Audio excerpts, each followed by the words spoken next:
Let's talk about Booleans for a moment. You probably know about the true and the false Boolean, but there's this bigger concept called falsy and truthy.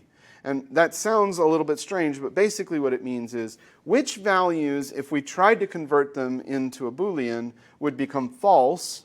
We call those falsy values. And which values, if we tried to convert them into a Boolean, would become true.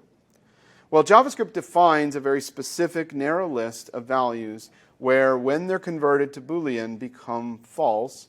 And they are these values: the empty string, the 0, and I know -0 looks a little strange, but that's an IEEE thing. There is a -0 there. Null, nan, false, and undefined. For the most part, these are pretty self-explanatory. They basically seem to represent things that, you know, we would generally call false, and they are things that if we took a value of any of those values and tried to convert it to a Boolean, maybe with the capital B Boolean function or with the double exclamation mark usage. Either way, if we try to convert it into a Boolean, we're going to get false. And that's the small list that's defined, and basically everything else becomes true when you try to convert it to a Boolean. So here's an example of those kinds of values: quote foo and 23 and objects and arrays. Basically an infinitely long list of values.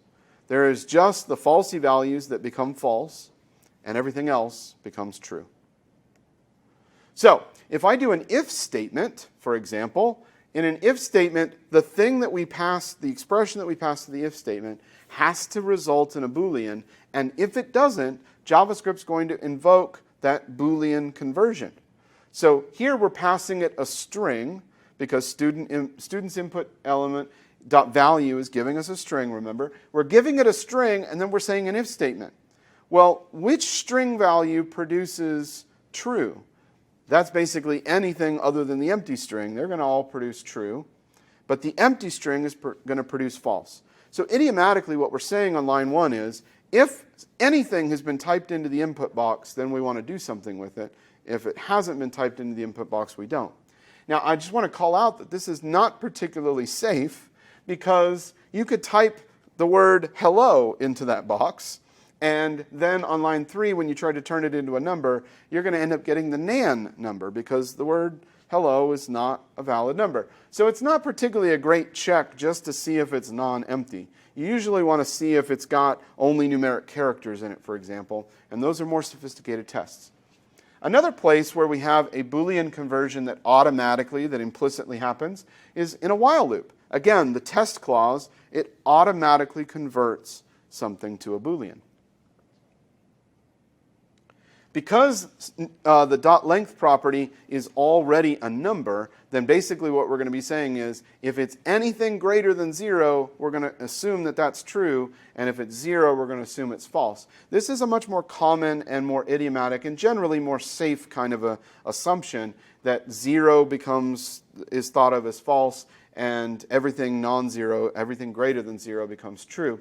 Just pointing out that if your number expression can be nan, nan is a falsy value. So you have to be careful of that. In the case of the .length property, we know it's always 0 or greater than 0. You can never return nan, so we don't have to worry too much about that one.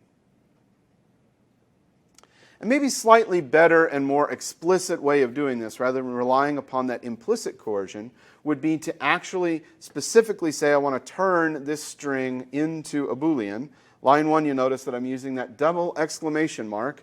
That is the equivalent of calling the capital B Boolean function. I'm saying, turn this thing that is a string into a Boolean.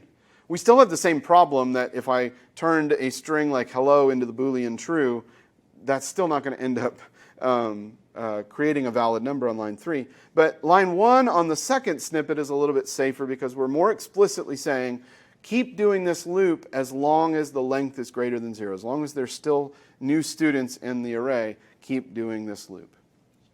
So that would be a more explicit way of doing the number comparison or the number coercions. But either one of those is valid ways, as long as you're careful with the corner cases.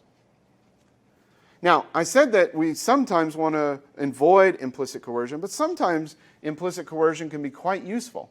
So we see here that if I have an workshop enrollment 1 that has 16 and workshop enrollment 2 has a string value because we're pulling it out of some DOM element. If I want to check for whether or not one is less than the other, then I could do it explicitly like I'm doing on line 4. I could make both of them, force both of them to be numbers. And that definitely will work, but it's kind of cluttered a little bit. And we could note that the less than operator and those other comparisons, they automatically convert things to numbers if they're not already numbers. So if we were to just simply say workshop enrollment 1 less than workshop enrollment 2, as long as at least one of them is a number, it's going to do a comparison numerically. If they're both strings, by the way, it's going to do an alphanumeric like a dictionary comparison. But as long as at least one of them we know is a number, it might be safer, it might be just as safe and a little bit cleaner to do something like line 8. So implicit can sometimes be useful.